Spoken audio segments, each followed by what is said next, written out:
الحمد لله رب العالمين والصلاة والسلام على الأتمان والأكملان على المبعوث رحمة للعالمين نبينا محمد وعلى آله وأصحابه ومن تبعهم بإحسان إلى يوم الدين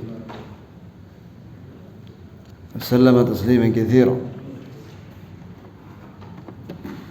اللهم ارزقنا علما نافعا ورزقا طيبا وعملا متقبلا وأصلح لنا شأننا كله ولا تكلنا إلى أنفسنا طرفة عين.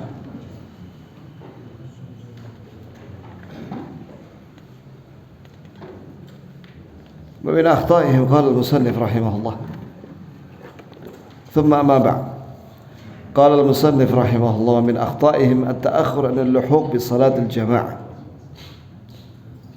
إذا كان الإمام في غير القيام أو الركوع وانتظار قيام الإمام حتى يلتحق به ويفوته في هذه الحالة فضل السجود الوارد في كثير من الأحاديث. Di antara kesalahan makmum itu tidak bersegera atau lambat-lambat di dalam mengikuti gerakan imam ketika sholat jamaah, yakni ketika dia masbuk, ya, misalnya imam dalam keadaan tidak berdiri atau tidak ruku', yakni dalam keadaan sujud misalnya, maka orang yang masbuk itu tidak segera mengikuti kondisi imam, harusnya langsung dia takbiratul ihram, berdiri, kemudian kalau imam dalam keadaan ruku', maka dia takbir yang kedua menuju apa? Ruku'. Sujud, afwan. Apabila dia mendapati imam dalam keadaan sujud, segera dia takbiratul ihram, makmum itu yang telat itu. Kemudian takbir yang kedua menuju apa? Sujud. Sehingga dia mendapati sujudnya imam, walaupun tidak dihitung satu rakaat, ya, tapi itu fadilah karena keutamaan sujud banyak sekali. Di antaranya doanya mustajab dan juga diangkat derajatnya oleh Allah. Satu kali sujud diangkat satu derajat oleh Allah Azza wa Jalla. Kalau dia telat, artinya tidak segera dia takbiratul ihram, jazakallahu khairan, akan tetapi dia menunggu imam sampai berdiri, ya, maka hilanglah padanya keutamaan sujud yang tertera di dalam banyak hadis. Paham maksudnya, jamaah sekalian? Paham? Jadi kalau mendapati imam apa saja makmum itu telat, langsung takbiratul ihram dan lakukan apa yang dilakukan oleh imam. Jangan menunggu dia berdiri. Lakukan apa yang dilakukan oleh imam, baik dia itu ruku' atau sujud atau i'tidal, ya, i'tidal atau sujud atau tahiyat atau di antara dua sujud. Karena kalau dia menunggu imam berdiri, itu menyelisihi sabda Rasulullah sallallahu alaihi wasallam, "Idza sami'tumul iqamah famshu ila shalat. Wa'alaikum bis-sakinah wal waqar wa la tusri'u fama adraktum fasallu wa ma fatakum fatimmu." Hadis ini riwayat Bukhari dalam sahihnya.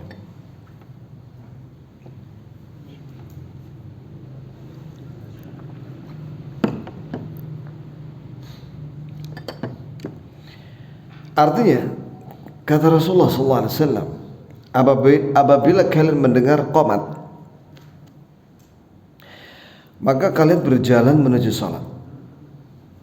Ini tenang. Wa alaikum bisakinah wal waqar. Tetaplah kalian tenang dan waqar. Waqar itu tetap dalam kondisi ya tenang, sama maknanya. Dan jangan kalian cepat-cepat menuju masjid. Ini jangan lari kalian menuju masjid. Jalan aja. Apabila kalian mendapati imam sedang salat, salatlah. Yani takbirlah. Takbiratul ihram. Ikuti imam itu. Apapun kondisinya, apakah dia dalam keadaan berdiri ya berdiri. Kalau dia rukuk ya rukuk. Kalau dia i'tidal ya langsung i'tidal. Jadi Allahu Akbar. Setelah itu apa? Sami Allahu liman hamidah Rabbana walakal hamd. Kalau mendapati imam sedang sujud, Allahu Akbar. Kemudian Allahu Akbar yang kedua apa? Sujud. Begitu maksudnya ya. Wa ma fatakum fa'timu. Jika kalian kurang rakaatnya karena masbuk telat, maka sempurnakan masing-masing. Sempurnakan masing-masing. Misalnya dia mendapati imam tidak dapat satu rakaat enggak? Tidak. Maka dia harus menambah satu rakaat masing-masing. Tidak perlu lagi para masbuqin, orang-orang yang telat itu bikin imam lagi. Kemudian yang lainnya mundur lagi. Lah, sendiri-sendiri. Ya, menyempurnakan salatnya masing-masing. Qala al-Hafidz Ibn Hajar. Oh ya, tadi disebut ya kawan, barang siapa yang ketika imam lagi sujud, maka adalah dia sujud ya, masbuk itu setelah takbiratul ihram, kemudian takbir menuju sujud. Karena sujud itu memiliki banyak keutamaan. Di antaranya sabda Nabi SAW, aqrabu ma yakunu bil 'abdi wa rabbih fi sujud fa'akthiru min ad-du'a faqaminun an yustajab lah. Cara yang paling dekat seorang hamba dengan Rabbnya ketika apa? Sujud. Maka perbanyaklah berdoa ketika sujud. Karena itu sangat pantas untuk dikabulkan oleh Allah Subhanahu wa taala.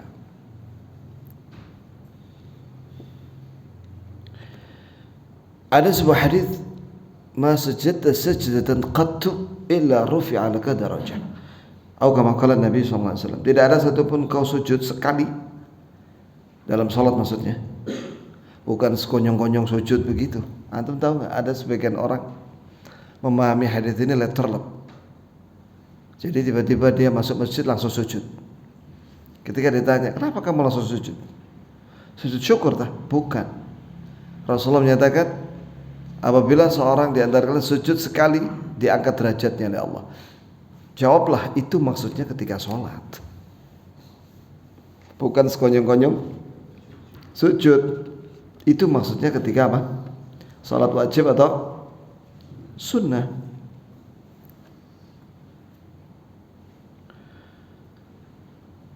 Begitu pula ketika mendapati imam sujud tilawah, maka antum takbiratul ihram langsung sujud tilawah. Apa keutamaan sujud tilawah ya kawan? Ya, ada disebutkan dalam sebuah hadis bahwa ketika seorang sujud tilawah, maka syaitan jin menangis. Wa fi riwayat iblis menangis. Umira ibnu Adam bisujudi fasajada falahul jannah. Wa umirtu bisujudi famtana'tu faliyan nar. Fa abaitu faliyan nar. Kata iblis itu, anak Adam diperintahkan sujud, yakni sujud tilawah. Maka dia sujud. maka baginya syurga. Sedangkan aku diperintah oleh Allah sujud, aku tidak mau, maka bagiku neraka. Dan dia menangis, kemudian menjauh. Perhatikan itu, sujud tilawah aja, sujud tilawah itu, ya, itu fadilahnya jannah, syurga. Apalagi sujud yang wajib, ya ini sholat. Sujud tilawah kan sunnah, sedangkan sujud waktu sholat rukun, itu rukun sholat. A'zam, lebih besar lagi fadilahnya daripada sujud tilawah.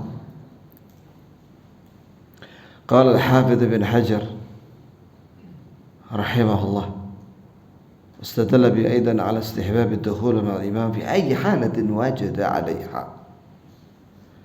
Kata Ibn Hajar Asqalani dalam Fathul Bari, Fathul Bari, ketika menjelaskan hadis di atas ini,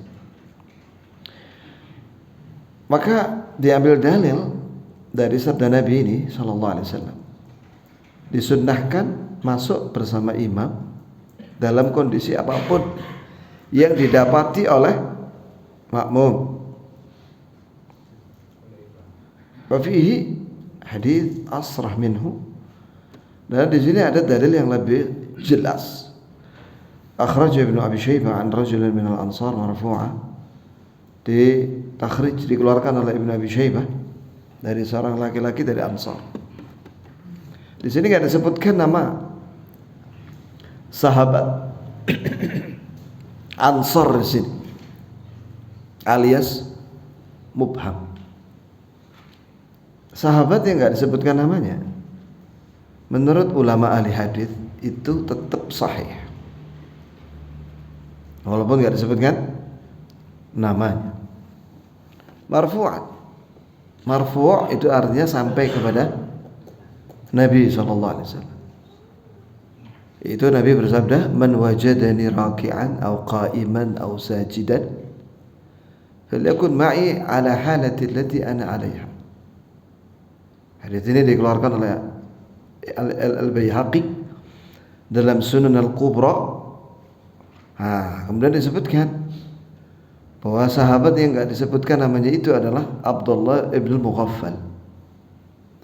Sebagaimana dijelaskan namanya, disebut namanya dalam Masail Imam Ahmad dan Masail Ishaq ibn Rahawayh.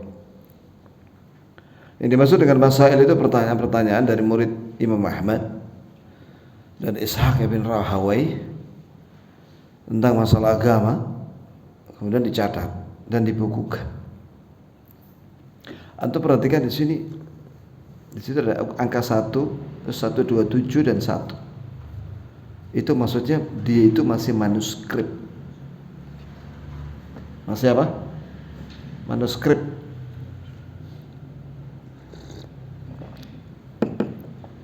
Yang dimaksud dengan manuskrip itu apa? Belum dicetak, masih tulisan tangan, mikrofilm, ya.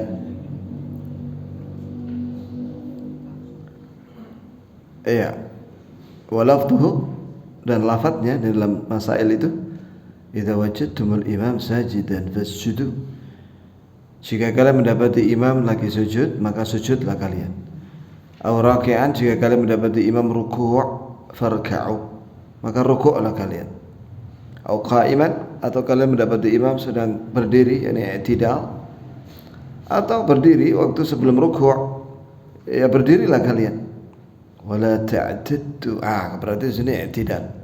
Wala ta'taddu bis-sujud, dan janganlah kalian menghitung sebagai satu rakaat ketika mendapati imam sedang sujud. Idza lam tudrikur raka'ah, jika kalian tidak mendapati imam sedang ruku'.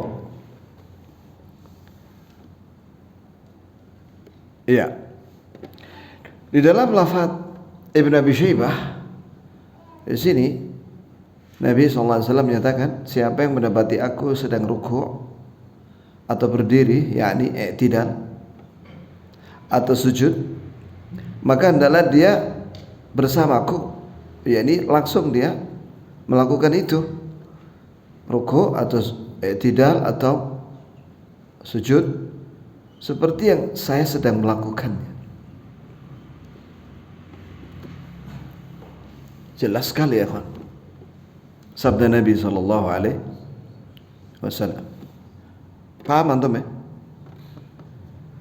Kemudian di sini ada catatan kaki dari penulis hafizahullah tentang sanadnya Imam Al-Baihaqi dalam Sunan Al-Kubra.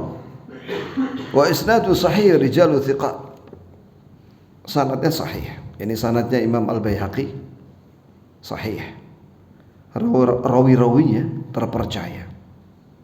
Rijal Syaikhain adalah dia rawi-rawinya Bukhari Muslim dalam sahih keduanya, sebagaimana diterangkan oleh Muhaddits Al-Albani, gurunya penulis ini, dalam silsilah sahihah nomor sekian.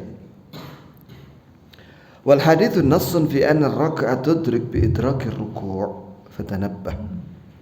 Maka hadis ini jelas menunjukkan barang siapa yang mendapati ruku'nya imam, maka dia mendapatkan satu rakaat sirran atau jahran, baik salat sir atau salat jahr, umum, tidak dirinci sama Nabi. Karena tidak dirinci apakah itu sir atau jahr, maka di sini umum, masuk dua-duanya. Kemudian wa Abi Bakrah radhiyallahu anhu annahu intaha ila Nabi sallallahu alaihi wasallam wa huwa raki'. Faraka'a qabla an yasila ila as-saf. Iya. Dari Abu Bakrah, ini masyhur hadis ini di kalangan ahli hadis dan ahli fikih.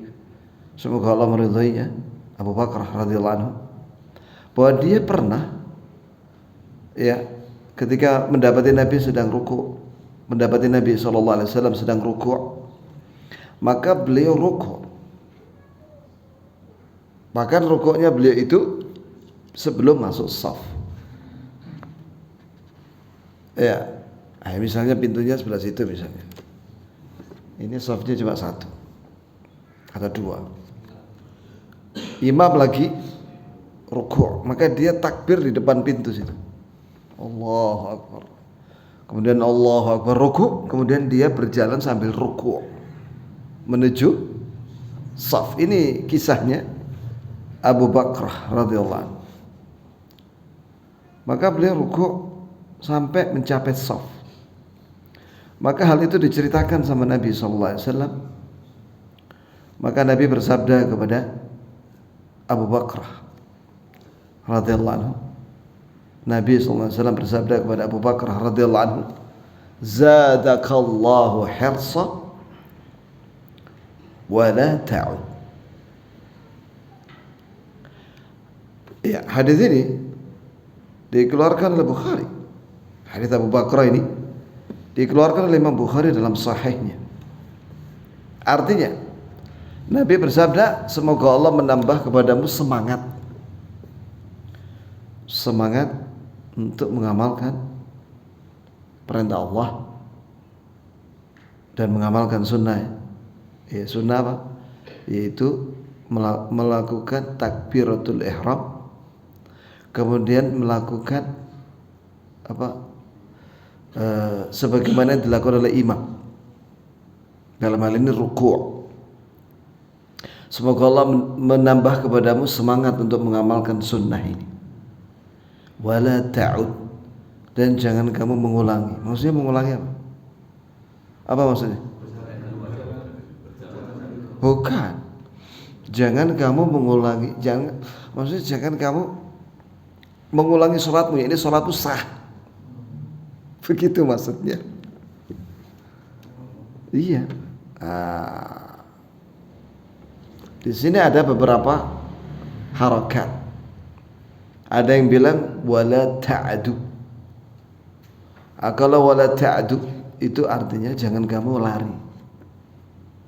Mungkin dia waktu berjalan sambil ruku itu agak cepat, sehingga mungkin kedengaran, atau kan Rasulullah melihat. Walaupun Nabi menghadap kiblat, Nabi melihat yang di belakangnya. Mungkin agak terlalu tergesa-gesa, sehingga Nabi menyatakan wala ta'adu, jangan berlari, tenang saja sambil berjalan ketika ruku.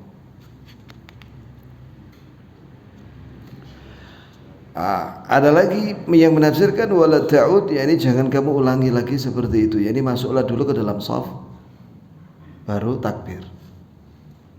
Tapi pendapat yang paling kuat itu yang pertama. Jadi boleh, Nabi tidak melarang dia. Buktinya apa?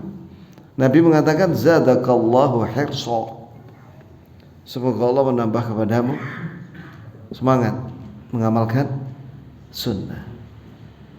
Di hadal hadits aidan, di dalam hadis ini terkandung pelajaran istihbab muwafaqati at-ta'khir al-imam ala ay halin wajadahu 'alayha.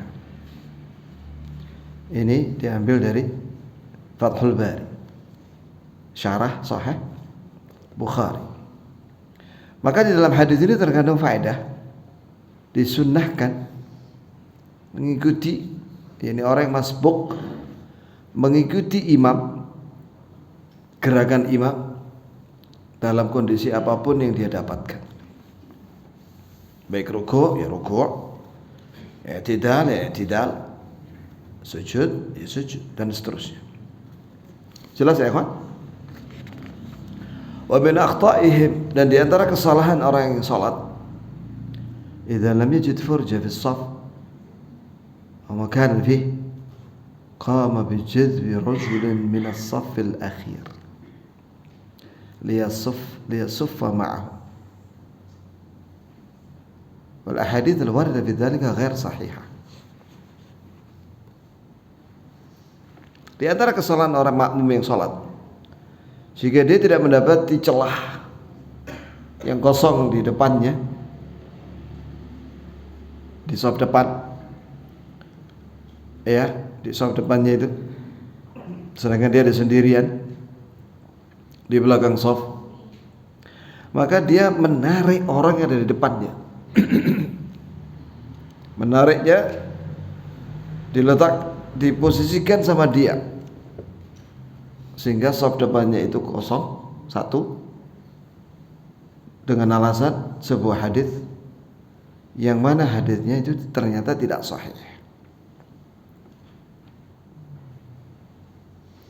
Sebagaimana diterangkan oleh Syekh Al-Albani dalam silsilah sahih al-hadits ad-dha'ifah wal mawdu'ah, nomor mawdu'ah itu palsu ya, dha'ifah itu lemah, yaitu hadis nomor 921 dan 922. Fabaqi hadzal amal tasyri'an biduni nassin sahih, sehingga ada sebagian orang masih mengamalkan itu, menarik orang yang ada di depannya itu, padahal tidak ada dalil yang sahih. Nah, perhatikan ini ya kawan, bahwa Syekh Al-Albani begitu pula para ulama ahli hadis yang lainnya berpandangan bahwa tidak boleh mengamalkan hadis dhaif dalam segala hal, termasuk ini dalam akidah, ahkam, fikih, maupun apa, fadilah amal. Itu ya. Jadi bagaimana kalau mendapati shaf penuh depannya, dia sendirian? Balil wajib an yandamma ila as-saff idza amkan. Hendaklah dia berusaha gabung dengan shaf jika mungkin. Jika tidak, wa illa shalah wahdah, maka dia salat di belakang itu shaf sendirian sampai salam. Wa salatuhu sahihah, dan salatnya sah. Kenapa? Ya karena udah penuh shaf di depannya. Gak memungkinkan dia masuk, sehingga dia sholat sendiri di belakang shaf itu. Li'annahu, sebab dalilnya adalah la yukallifullahu nafsan illa wus'aha. Allah tidak membebani seorang kecuali sesuai dengan kemampuan. Wa hadithul amri bil i'adati mahmulun ala idza ma qassara fil wajib wa huwa al-indimam ila as-saf wa sadd al-furaj. Ini perhatikan, yang penting ya, Pak. Sering kita mendapati makmum melakukan kesalahan ini. Ya, adapun ada hadis yang memerintahkan. Sahih hadisnya. Nabi pernah menyuruh pada seorang yang sholatnya sendirian di belakang shaf. Padahal di depannya itu masih ada celah, tapi dia tidak mau maju, tidak mau memenuhi shaf yang kosong di depannya. Terus dia bikin shaf sendirian di belakang. Maka Nabi menyuruh dia untuk mengulangi sholat. Ulangi sholat. Apa kesalahannya? Karena dia tidak bergabung dengan shaf yang kosong di depan dan mengisi celah yang kosong.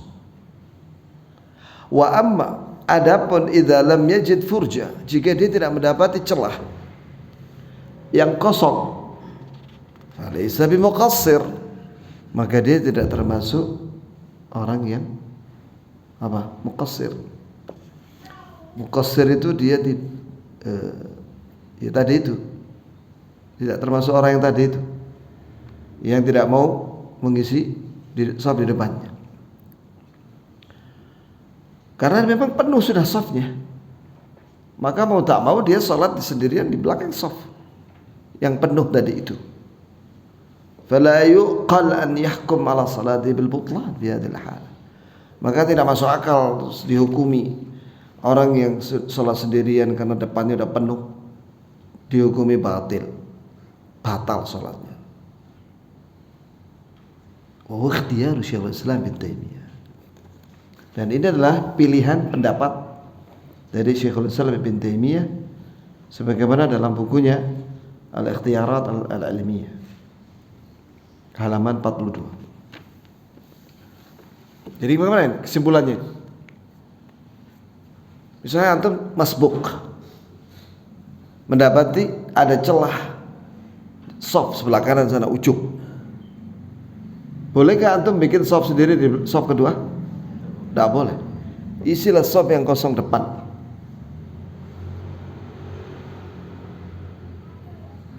Bagaimana hukumnya kalau dia sholat sendiri di shaf kedua padahal masih ada shaf yang kosong di depan? Bagaimana sholatnya? Disuruh mengulang sama Nabi SAW.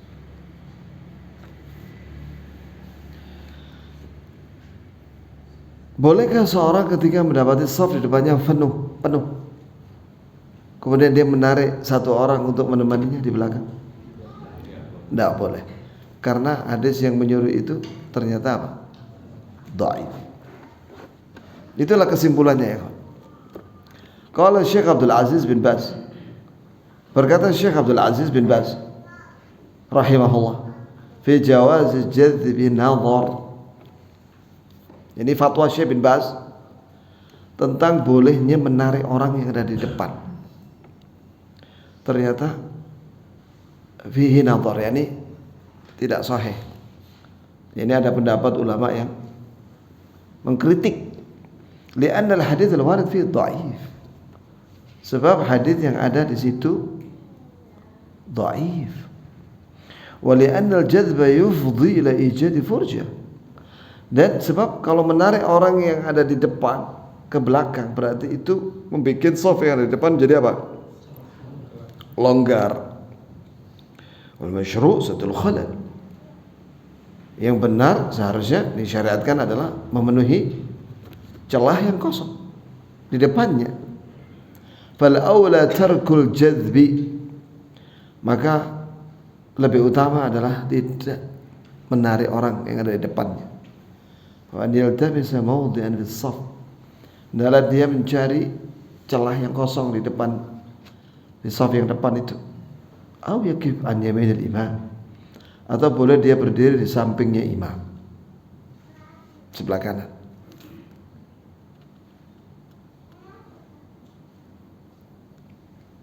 Kalau dia tidak mendapati shaf lagi di masjid itu full, jadi dia masuk full lah, adanya cuma sebelah kanan imam, boleh nggak?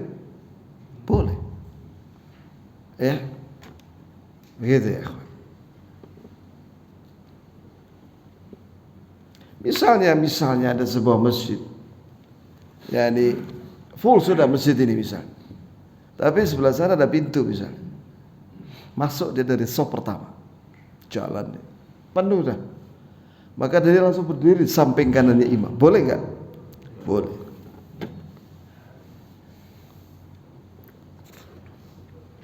Wallahu a'lam, kata Syekh bin Baz. Kalimat wallahu a'lam di sini ada maknanya ya kawan. Allah lebih tahu. Artinya setelah dia mengucapkan kalimat itu, fatwa itu, maka dia mengatakan wallahu a'lam. Artinya dia sandarkan ilmu itu kepada Allah. Ya, ini jika misalnya dia benar, alhamdulillah. Tapi jika dia keliru, maka yang benar itu ada pada ilmunya, ada pada Allah Subhanahu wa taala. Di antara pendapat-pendapat ini tentang bolehnya menarik atau tidak, itu yang benar di sisi Allah Subhanahu wa taala. Setelah beliau memilih pendapat yang menurut beliau itu sahih, maka beliau mengucapkan wallahu a'lam. Di sini menunjukkan waraknya seorang mufti, hati-hati kehati-hatian. Walaupun setelah dia memilih suatu pendapat berdasarkan dalil, ya, maka tetap dia mengucapkan wallahu a'lam untuk menunjukkan bahwa yang benar di antara dua pendapat itu tetap Allah Azza wa Jalla. Begitulah ulama ahlu sunnah ya. Berfatwa berdasarkan dalil, disebutkan apa adanya, apakah hadis itu sahih atau dhaif.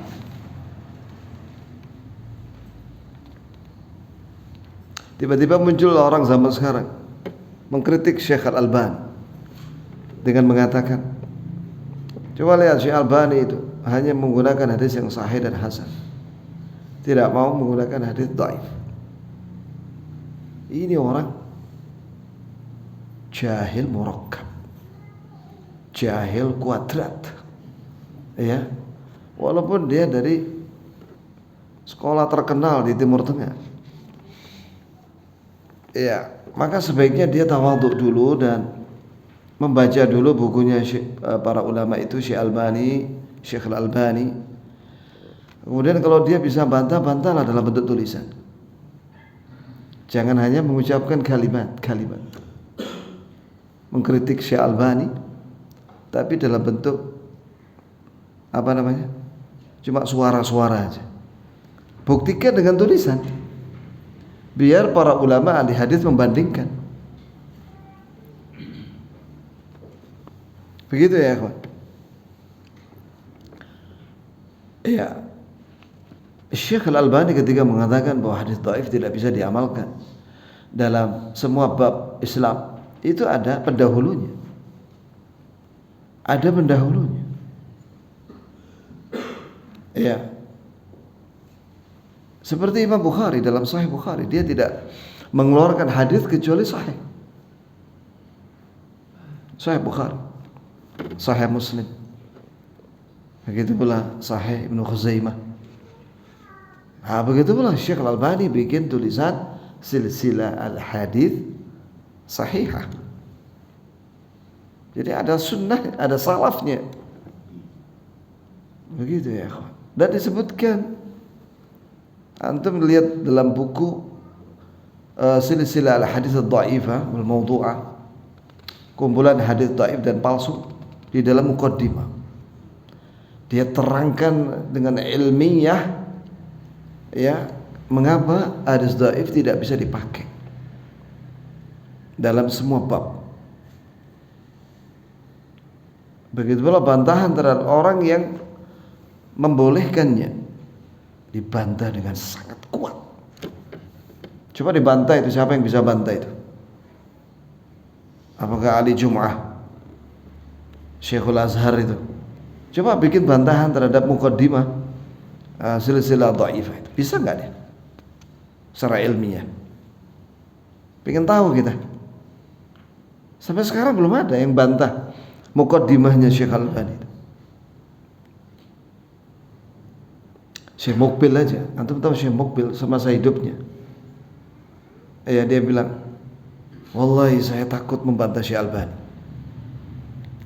Sebab dia pernah membantah satu fatwanya Syekh Albani. Dan itu dicatat sama Syekh Albani. Bantahannya Syekh Mukbil itu. Dalam di kitab silsilah sahih atau dhaifah saya lupa. Saya pernah baca itu. Kemudian Syekh Albani menulis, ini ada orang namanya Mukbil bin Hadi. Langsung digitukan sama Syekh Albani. Terus dibantah habis. Kuat sekali Syekh Albani kalau membantah orang itu. Kata Syekh Mukbil, semenjak itu saya nggak berani bantah Syekh Albani, kata. Tiba-tiba muncul Ali Jum'ah, ada lagi Ar-Razi. Aduh. Coba Ar-Razi itu suruh bikin satu buku hadis begitu, ya. Atau membantah Syekh Albani, pengen tahu kita ilmunya sampai mana gitu ya. Kalau orang yang bantah Syekh Albani, ada dulu orang Indonesia, orang doktor bantah Syekh Albani, terus dibantah sama Ustaz Abdul Hakim Abdal. Tulisan-tulisan dia itu selesai sudah, nggak ada lagi bantah sampai orang yang mati. Ya, sampai sini ya kawan, barangkali ada yang bertanya. Mengenai salat masbuk yang diutarakan tadi, tapi ini masbuk drangkai, drangkai. Jadi si masbuk ini begitu imam salam nambah ulangannya satu ya, lalu datang ikut si masbuk tadi, lalu si masbuk tadi salam ini tambah satu, datang lagi berakhir dan bisa. Ya, ini masalah khilafiyah di antara ulama juga. Syekh Al-Albani mengatakan tidak disyariatkan membuat jamaah yang kedua dan ketiga dan seterusnya setelah imam selesai salam. Dalilnya apa Syekh Al-Albani? Af'al sahabat, perbuatan sahabat. Di situ dibawakan dalam fatwanya dia itu, yaitu perbuatan Anas bin Malik dan Ibnu Abbas dan yang lainnya. Bahwa ketika mendapati Nabi sudah salam, maka beliau sholat di rumah. Awalnya mau menuju masjid, mendengar Nabi salam, maka beliau balik ke rumah, sholat di rumah. Sekiranya jamaah yang kedua dan ketiga dan seterusnya disyariatkan bagi masbuk, tentu para sahabat itu bikin jamaah yang kedua. Pendapat yang kedua boleh. Itu pendapatnya Syekh Ibnu Utsaimin dalam syarah Sahih Bukhari ketika membahas tentang masalah itu masbuk. Jadi ketika imam ini masbuk ini sholat bersama imam, telat deh. Ketika salam, ya jelas masbuk ini awalnya niatnya jamaah. Ketika imam ini salam, berarti dia berubah niat menjadi sholat sendiri, menyelesaikan kan niatnya sendiri. Nah, tiba-tiba ada orang datang meminta dia jadi imam. Boleh nggak? Boleh, kata beliau. Terus dibawakan dalil di situ, diantaranya ada sahabat yang disuruh oleh Nabi SAW untuk menjadi makmum atau imam bagi orang yang telat. Ya, Sehingga awalnya niatnya sudah berubah jadi jamaah menuju sendirian. Ketika diminta jadi imam karena ada yang berdiri di belakangnya atau di sampingnya awalnya karena berdua, maka berubah lagi niatnya jadi apa? Imam. Jadi berjamaah. Perubahan niat ini dari jamaah menuju imam, menuju sendiri. Terus sendiri menjadi jamaah lagi sebagai imam. Itu dibolehkan secara mutlak. Kata Syekh Ibn Utsaimin rahimahullah.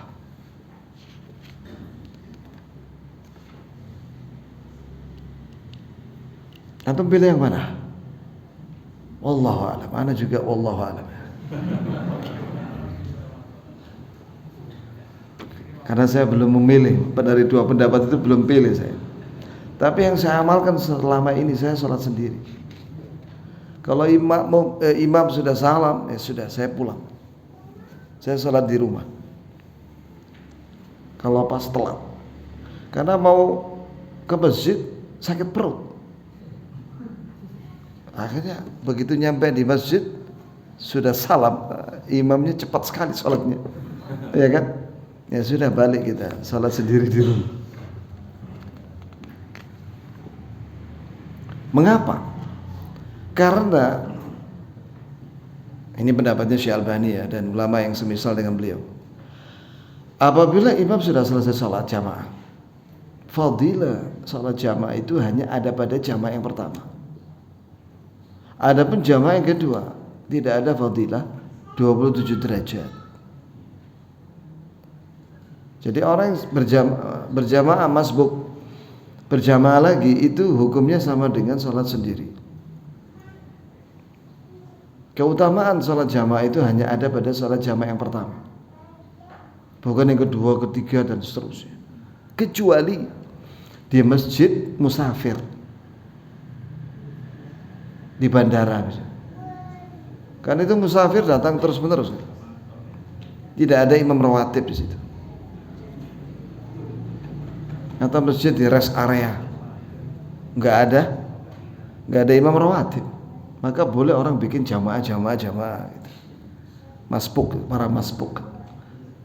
Nah, itu yang saya amalkan selama ini.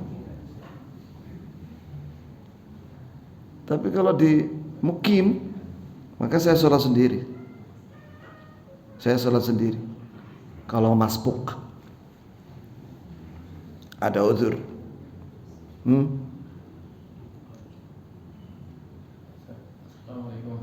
Waalaikumsalam. Pertanyaan jadi sholat estafet tadi, apakah itu boleh dan apa ada dalilnya? Terus yang kedua sholat jamaah sudah selesai kita di masjid. Tapi itu seseorang datang, ada yang kenal dengan yang sudah selesai itu. Terus dia minta, ayo kita imamin. Jadi yang ketiga dia minta di. Yang kedua gimana? Jadi sholat jamaah di masjid sudah selesai, datang seseorang, ya ini ada yang kenal di antara orang yang sudah selesai sholat. Terus leader ini bilang, itu makmum saya, makmum supaya mendapatkan pahala sholat jamaah. Terus leadernya yang sudah sholat mengimami leader yang baru datang. Apakah sah sholat makmum jamaah? Ya itu tadi, itu pendapatnya Syekh Utsaimin, boleh.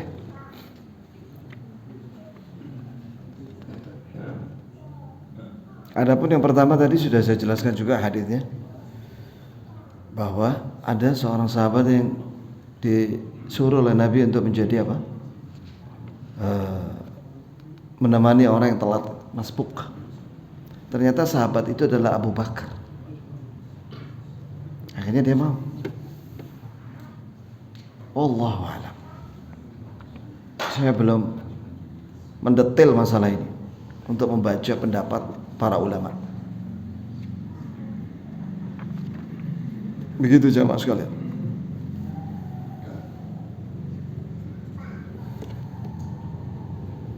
Habis waktu. Baiklah, kita akhiri dengan kafaratul majlis. Subhanakallahumma bihamdik, asyhadu an la ilaha illa anta astaghfiruka wa atubu ilaik. Assalamualaikum warahmatullahi wabarakatuh.